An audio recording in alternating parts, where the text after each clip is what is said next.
여러분 안녕하세요. 오태민 교수님 다시 한번 모셨어요. 너무 많은 분들께서 다시 한번 초대해서 또 추가적으로 이야기 많이 했으면 좋겠다고 하셔가지고 초대를 좀 했습니다. 인사 한번 또 부탁드리겠습니다. 안녕하세요, 오태민입니다. 이렇게 또 초대해 주셔서 감사합니다. 자, 먼저 비트코인 이제라도 사야 됩니까? 단도직입적으로 좀 말씀드리겠습니다. 네, 여유돈이 있으면 사셔야죠. 이제라도 사야 된다. 네, 그럼요. 앞으로 어떻게 될 거라고 보십니까? 앞으로 10년 안에, 네. 1년, 2년 단위로 생각하시면 안 되고, 10년 네. 안에 예. 후회하지 않으실 거예요. 네. 네. 그 근거를 혹시 말씀해 주시면 어떨까요? 여러 근거가 있는데요. 네. 일단 메타버스라든가 이런 플랫폼으로 세상이 움직이는 것은 피할 수가 없고요. 그러게요. 예. 그리고 오늘의 주제기도 한 지정학적으로 보면 네. 세계가 분열되고 있을 때 네. 개인들한테는 살아남아야 되잖아요. 네. 특히 부자들일수록 네. 살아남을 생각을 하거든요. 네. 그들은 비트코인이 필요합니다. 아. 부자들이 비트코인, 슈퍼리치들이 비트코인이 필요하기 때문에 여러분들한테 의미가 있는 거죠. 그런 관점에서 비트코인을 좀 접근해 보면 좋겠다라는 말씀이신데 제가 하나하나 좀 여쭙도록 하겠습니다. 네. 세 가지 이유가 있습니다. 세 가지 이유. 네. 첫 번째가 자금 네. 세탁이에요. 그렇죠. 네, 네. 자금 세탁, 테러 자금이라든가 네. 적성 국가에서 쓰니까. 네네. 두 번째가 디플레이션 속성입니다. 그러니까 거시경제학자들이 엄청나게 싫어하죠. 왜냐하면 통화량을 만들어가지고 경제를 활성화시켜야 되는데 네. 비트코인은 속성이 디플레이션이잖아요. 네. 발행량이 제한되어 있고. 네. 그러니까 이제 경제학자들은 기본적으로 디플레이션을 인플레이션보다 더 두려워하죠. 두렵죠. 네. 네. 네. 그런데 비트코인은 디플레이션의 속성이 있으니까 네. 두려운 거죠. 디플레이션의 속성이 있다는 걸 조금 더 상세하게 설명해 주시면 감사하겠습니다. 비트코인은 2,100만 개라는 수량이 예. 처음부터 정해져 있어요. 정해져 있으니까. 네. 그리고 사실 비트코인도 인플레이션입니다. 조금씩 늘어나는데 네. 늘어나는 속도가 4년마다 줄어들죠. 네. 개수가 줄어듭니다. 네네네. 네. 스타트 플로우에서는 똑같은 양이 늘어나더라도 줄어드는 거고요. 네네. 볼륨은. 그런데 절대 볼륨이 처음에는 10분에 50개씩 나오다가 네. 4년 지나서 25개로 나오다가 네네. 그리고 나 4년 지나서 12.5개로 나오다가 지금 6.25개 이렇게 그렇죠. 나오죠. 그러면 예. 내년에 또 줄어듭니다. 3. 예. 소수점으로. 그렇죠. 네. 그러니까 디플레이션 속성이 있다고 보죠. 디플레이션 속성이 있다. 자금 세탁과 디플레이션 속성. 세 번째는 이제 국경이 없어요, 비트코인이. 그렇죠. 그래서 많은 사람들이 비트코인을 갖고 있으면 각 개별 국가의 통화 주권이 무너집니다. 네. 쉽게 말해서 네. 통화량이라든가 이자율을 가지고 조절을 할 수가 없어요. 네. 브레이크하고 엑셀이 안 먹는 거죠. 그렇네요. 이제 코인 얘기를 조금 더 해보고 싶은데요. 네. 비트코인이 이때부터 무섭게 오른다. 네. 혹시 이때를 말씀해 주실 수 있을까요? 어제도 어느 방송사에서 그걸 물어봐서 네. 제가 그거 맞추면 다시 불러달라고 그랬거든요. 얼마 안 남았습니다. 내년 1월 1일. 내년 1월 1일부터 네, 네. 무섭게 오릅니까? 내년 1월 1일이 어떤 기준점이 될 것 같아요. 기준점이 될 것이다. 네. 특히 미국에서 큰 기회가 온다라고 말씀하시는 것 같은데. 아니 비트코인은 뭐 미국에서 오건 어쨌건 비트코인의 내생적인 요인이 큽니다. 네. 비트코인의 반감기라는 게 있습니다. 예. 아까 50개에서 25개, 예. 12.5개 줄어드는 게 내년에 3. 몇 개로 5월이나 6월에 줄어들어요. 네. 보통 이 반감기가 있고 나서 한 6개월쯤 지나고 나면 네. 보통 20배 오르고 거품이 꺼집니다. 반감기가 지나고 나서. 네. 네. 여태까지 한 번도 예외가 없었어요. 네. 근데 그래서 이번엔 다들 주목을 해요, 이거를. 네. 근데 저는 이제 여기 퀘션이 있는 거예요. 예. 모두가 주목하는 잔치상에 먹을 게 있을까 과연? 저는 있다고 생각하는데요. 모두가 주목하기 때문에. 네. 예. 그래서 그게 좀 앞당겨질 거라는 생각을 할 수 있죠. 네, 지금까지는 1월 1일, 24년 1월 1일로 생각하셨지만 그렇죠. 조금 더 앞당겨진다. 그게 그래서 그러니까 그게 이제 원래는 반감기가 2024년 여름에 있으면 네. 2025년 1월부터 올라야지 맞아요. 네. 그게 여태까지의 패턴인데 네. 모두가 기대를 이번에는 하기 때문에 미리 반영될 거라고 보는 거죠. 네. 내년에. 내년에. 왜냐하면 사람들한테는 이게 내재 가치가 없다 보니까 실물이 없다 보니까 서로가 생각하는 저 사람이 생각하는 기준점이거든요. 네네. 그래서 우리한테는 물리적으로는 의미가 없죠. 뭐 1월 1일이라는 게 의미가 있는 건 아니잖아요. 근데 네네. 사람들은 되게 중시 여기죠. 그래서 2024년, 그러니까 지금부터 6개월 후에 1월 1일이 어떤 네. 분수령적인 개념들이 되고 또 하나의 이유는 네. 이게 중요한데 제가 이제 비트코인을 공부하고 새 정부를 지났단 말이에요. 네네. 한국 정부 말고 미국 정부. 네네. 오바마, 트럼프, 바이든. 그렇죠. 근데 이 오바마는 무시했어요, 비트코인을. 예. 트럼프는 한번 트럼프 비트코인 욕 한 번 했지만 아무 액션을 취하지 않았습니다. 네. 이때 미국의 공룡 기업들이 비트코인을 수용하겠다라고 많이 청사진을 발표했고요. 네. 바이든 정부는 그런 공룡 기업들한테 경고장을 날리고 있죠. 경고했죠. 예. 그리고 본인들도 지금 막 거래소를 때려잡고 있잖아요. 네네. 가장 반 비트코인입니다. 그러네요. 바이든이. 예. 그랬기 때문에 비트코인의 때가 내년에 올 것 같아요. 왜냐하면 비트코인은 언제나 탄압을 받으면 위축되다가 네. 사람들한테 인식을 심어줘요. 못 없애네. 아. 검증이 돼버려요. 그렇게 했는데 못 없애네. 그렇죠. 아. 그러면 무섭게 반등합니다. 아, 그렇군요. 비트코인 10억까지 오를 수 있습니까? 10억은 뭐 얼마 안 남은 것 같은데 예, 10년 얼마 안에는 분명히 갈 것 같아요. 분명히 간다. 그럼 10억까지 올랐다가 네. 이 정도까지 떨어질 수 있다 하는 게 있을까요? 패턴 보면 10억까지 올랐다가 2억까지 떨어지죠. 아, 그렇군요. 네. 10억은 당연히 가고, 네. 근데 10억까지 갔다가 또 2억까지 떨어질 수 네, 있다. 네. 그런 패턴이 네. 있다라는 말씀까지, 비트코인에 관한 그 시작과 앞으로의 전망까지, 그리고 그것을 판단할 수 있는 기준이 되는 지정학적인 그런 배경까지 제가 좀 공부를 하는 기분이 듭니다. 사회 총동원 체제로 가지 않으면 중국은 발전 경로상 와해가 되도록 되어 있죠. 네네. 왜냐하면 우리나라랑 좀 다른데 우리나라는 1980년대, 90년대 거치면서 사회가 이완됐죠. 네네. 좋게 말하면 다원화된 거고요. 네네. 민주화된 거죠. 그렇죠. 그전에는 굉장히 우리 어렸을 때는 굉장히 우리 교복도 입고 머리도 빡빡 깎았고 뭐 네. 사회 전체가 권위적이었잖아요. 맞아요. 네. 네. 중국이 그런 모습이라고 보시면 돼요. 그렇죠. 근데 우리 수준에 올라왔거든요. 우리 1980년대 수준에 올라와서 네. 우리가 민주화로 가지 않더라도 네. 탈권위로 가고 네.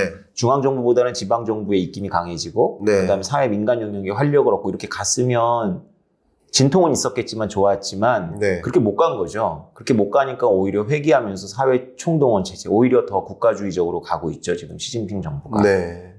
그 위기 때문에 그렇습니다.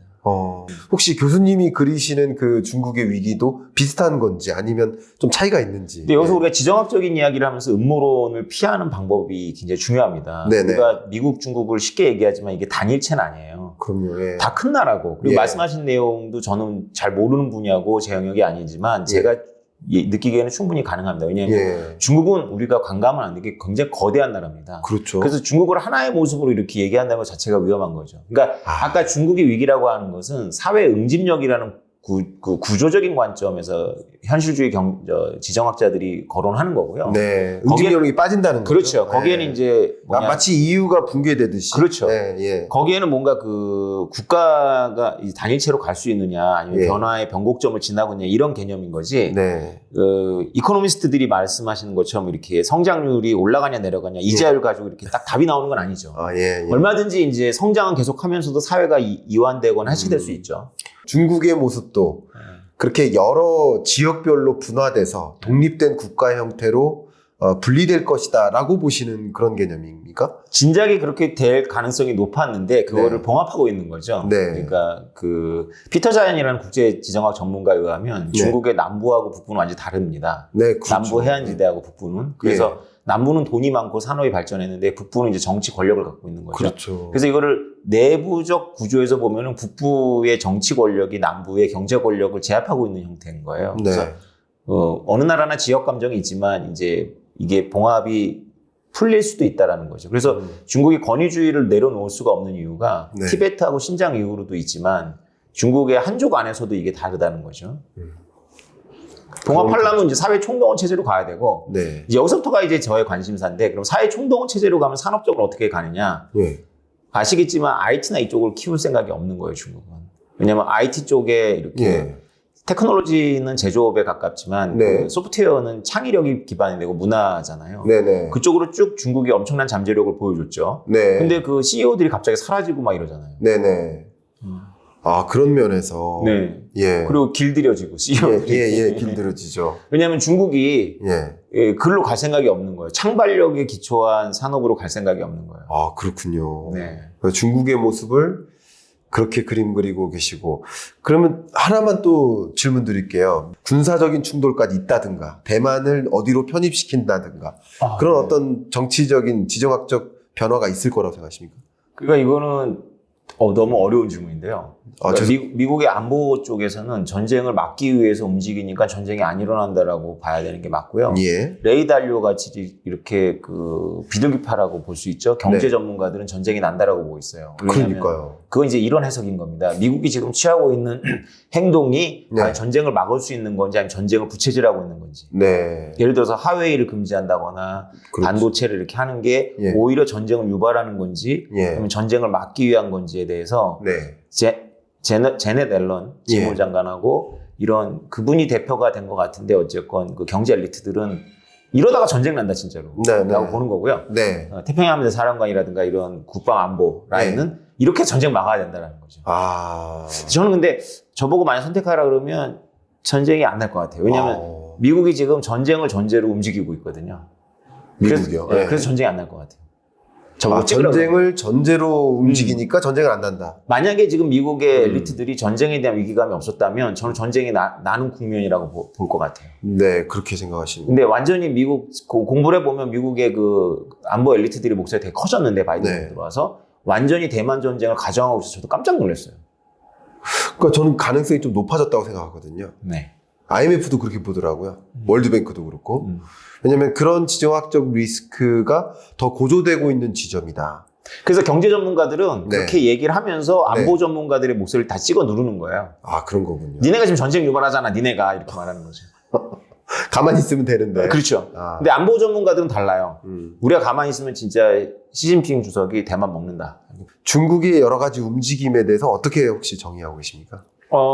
중국은 심각하고 진지하게 네. 기축통화국이 될 생각은 없어요. 전혀 없다. 예. 예. 왜냐하면 중국은 제조업을 놓을 생각이 없거든요. 네. 기축통화국이 되면 뭐 너무 잘 아시겠지만 저걸 적자를 내야 되잖아요. 경상수지 적자를. 네. 근데 중국은 경상수지 흑자를 내야지만 되는 구조를 갖고 있어요. 네네. 예.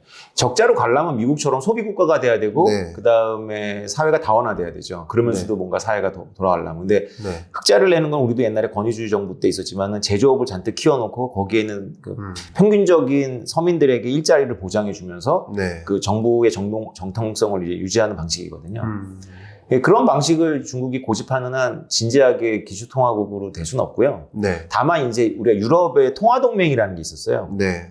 2차 세계대전이 끝나고 달러가 너무 부족한 거예요. 네네. 그래서 유럽의 서유럽 몇 개 국가가 미국한테 양해를 구합니다. 우리가 네. 달러로 사용하지 않고 예. 우리들 안에서는 달러로 장부만 계산할게. 네. 네. 그걸 통화동맹이라고 그게 이제 이후의 전신도 되는 거거든요. 네. 그 실제로 장부만 상계하고 그 단위가 달러였음에도 불구하고 달러를 쓰지 않아요. 네. 지금 중국이 자기네들의 무역 파트너, 뭐 사우디아라비아 이렇게 하려는 게 바로 통화동맹과 같은 모습입니다. 네. 장부 상각이죠. 그러니까 그렇죠. 그 위안화로 거래하는데 사우디가 그 위안화를 가지고 우리나라한테 쓰진 않고요. 네. 중국 물건 사는데 쓰는 거죠. 그렇죠. 그것마저도 미국의 블링컨 국무장관이 예. 엊그저께 빈사람을 만나가지고 오랫동안 얘기한 다음에 예. 그것마저 어떻게 될지 몰라요. 왜냐하면 사우디에 골프 다시 PGA 들어오고 네네네. 미국이 사우디를 놔줄 생각이 없어요. 놔주면 안 되겠죠. 미국 입장에서는. 근데 제가 공부한 바에 의하면 그 국제 지정학 전문가들 중에 네. 현실주의 국제정치학자들 중에 중국이 기축통화국이 될 거라고 진지하게 생각하는 주장은 없어요. 왜냐하면 현재의 데이터로도 나오는데 너무나 잘 아시겠지만 그 외국에서 가지고 있는 그 준비 자산으로서 위안화는 2, 3%대고요. 네네. 미국은 60%대거든요. 네네. 이거는 뭐 1위 개념이 아니라 그럼요. 완전히 상대가 다른 거예요. 그래서 중국은 세계 최대 무역 국가입니다. 네. 미국을 앞서요. 예. 근데 무역 규모에서는 위안화를 써도 한 20% 써도 될 것 같은데 안 쓰거든요. 네네. 왜 그런지를 생각해 보면 네. 신뢰가 없죠. 신뢰가 없다. 네. 우리가 달러 요구를 하지만 그래도 미국이라는 민주주의 시스템에서 네. 한 사람에게 좌우되지 않는 신뢰를 여러 나라가 그래도 이상적이진 않지만 자기 나라나 다른 나라에 비해서는 높다라고 보거든요. 실제로 FOMC 회의를 우리는 다 그렇죠. 스케줄을 알고 있고 네네. 투표도 하잖아요. 네. 근데 뭐 교수님도 아시겠지만 인민은행에서 그런 거 안 하잖아요. 2차 전지 얘기를 잠깐 드리면 2차 네. 전지에서 굉장히 필수적인 리튬이라는 게 있어요. 네. 리튬에 대한 중국의 지배력이 한 70% 정도 나오거든요. 그럼. 예. 근데 그것은 현 시스템이 돌아갔을 때의 이야기예요. 예. 군사 지정학적으로는 그만큼 안 나오고 의미가 없습니다. 네. 왜냐하면 리튬은 남미에 묻혀 있어요. 네. 칠레, 맞아요. 페루, 네. 볼리비아 뭐 이렇게 예. 되어 있는데요. 거기 광산을 중국의 공영 기업들이 많이 산 겁니다. 그렇죠. 위기가 발생하면 예. 그건 중국 게 아닙니다. 위기 발생 시에는 네, 왜냐하면 군사 지정학이 작동하거든요. 중국의 해군이 예. 서태평양도 힘든데 네. 미국의 남미까지 중국의 해군이 힘을 투사할 수 있을까요? 군사적으로 그게 불가능하다는 그렇죠. 아무 의미 없어요. 그 리튬은. 네. 중국이 장악하고 있는 리튬은. 중국 안에 있는 것만 의미가 있습니다. 군사적으로는. 군사적으로는. 네, 그래서 그거 재밌는 우리가 두 가지 수치를 같이 봐야 돼요. 재밌는 표현인데. 그러니까 지금의 시스템이 작동하면서 하는 게임일 때는 이제 뭐 자본주의 시스템의 소유권 너무 중요하니까 네. 중국이 리튬 광산을 몇십 % 갖고 있고 중국의 네. 지배력이 얼마고 뭐 이런 게 중요하지만 네. 위기가 발생하면 실제로 군사지정에 작동하는 거기 때문에 그건 의미가 없고요. 네. 사우디아라비아도 그렇습니다. 지금 우리가 사우디아라비아 최대 석유 수출국은 중국이지만 그 석유 수송선을 보호해 주는 거는 중국이 아니거든요. 네. 미국이 단기에도 문제가 돼요. 해적들이 있기 때문에. 네. 미국이 보호해 줘야 돼요. 네. 그래서 진짜로 그 중국 그 사우디아라비아 왕실의 안보만이 아니라 그 호르무즈 해협으로서 나와서 중국까지 19일 걸리는 그 유조선이 가는 동안 누가 지킬 것이냐. 인도양을 지나야 되거든요. 네. 인도양에서 중국은 아무 힘이 없습니다. 네. 중국 게 아니에요, 그것도. 그러니까 해군의 힘을 가지고 생각해 봤을 때. 그렇죠. 그래서 네. 지금 교수님께서 설명하신 내용이 너무 뷰티풀한 설명인데 네. 그것은 현재 시스템이 작동했을 때를 전제로 패권의 이양을 많은 학자들이 예견했죠. 이렇게 네. 중국은 올라오고. 예. 근데 사람들이 이제 그 지정학자들이 갑자기 목소리를 내는 거예요. 야, 너네 군사 지정을 잊었어. 미국이 그렇게 놔두겠냐? 이렇게 미국이 만든 판에서 군사적 행공만 판에서 중국이 이렇게 앞서는데 미국이 이거 확 밑장 빼버리지 않겠냐? 네. 예. 중국이 리튬을 그 전쟁 시에도 남미의 70%의 소유권을 인정하도록 미국의 해군이 지켜준다는 게 말이 되냐? 중국하고 미국이 대립하고 있는데 군사지정으로 네. 말이 안 되잖아요. 네네. 그때는 다른 룰이 통하는 거죠. 그렇군요. 그 사우디 같은 나라는 중동이라는 곳에 예. 존재하고 있기 때문에 네. 우리와는 다르게 이런 군사지정학적인 개념이 계속 있습니다. 그렇군요. 거기가 이렇게 베스트팔렌 조약이라고 해서 국경이 신성화되고 보호되는 지역이 아니잖아요. 우리는 일본하고 아무리 으렁대도 우리에게 일본이라는 국경의 개념이 있고 일본도 우리라는 국경의 개념이 있죠. 독도에서는 우리가 이제 막 서로 으르렁대지만 근데 중동은 이렇게 생각하셔야 됩니다. 독도 같은 게 아니고요. 그냥 나라 전체가 그렇습니다. 네. 오만, 예멘 이런 나라가 나라로 존재하느냐 안 하느냐가 늘 문제가 되잖아요. 그렇죠. 그렇죠. 시리아도 그렇고. 예. 네. 그런 데서 룰 베이스의 사고만 한다? 전혀 아닙니다. 2010년대 초기에 오바마 1기 때까지요. 네. 아까 교수님께서 설명하신 내용이 대부분의 사람들의 상식이었습니다. 네. 그래서 실제로 미국 안에서도 중국과 미국과에는 차이가 없고 한 몸이기 때문에 패권의 이양이 자연스럽다라는 예. 얘기까지 나오고 힐러리 클린턴이 국무장관 시절에 네. 미국 국회에서 물어봐요. 중국이 미국의 패권을 도전하는데 어떻게 생각하냐고 그랬더니 힐러리 네. 국무장관이 깔깔깔 웃으시면서 중국이 미국이 만든 체제에서 컸는데 미국한테 도전한다니요. 말이 안 됩니다. 이렇게 하는 거죠. 그러니까 미국의 초고 엘리트들 중에 WTO에 가입시키고 뭐 이런 그렇죠. 거요? 미국의 예. 초고 엘리트들 중에 우리가 정치 엘리트들 중에 친중파 두 패밀리가 있습니다. 하나가 부시고 하나가 클린턴이에요. 예. 클린턴은 패밀리가 이제 부부고 네. 부시는 아버지 아들이죠. 네. 근데 중국한테 불행이 닥칩니다. 이 두 예. 패밀리가 민주당 공화당 정부 입지를 잃어버렸죠. 예. 반중만 남았어요. 아니면 중국에 대해서 의심하는 거라든가. 오바마 2기 때부터 확 돌았습니다. 리밸런싱 하면서. 네. 그러니까 그때 느낀 거예요. 평화적인 패권 이양은 없고 예.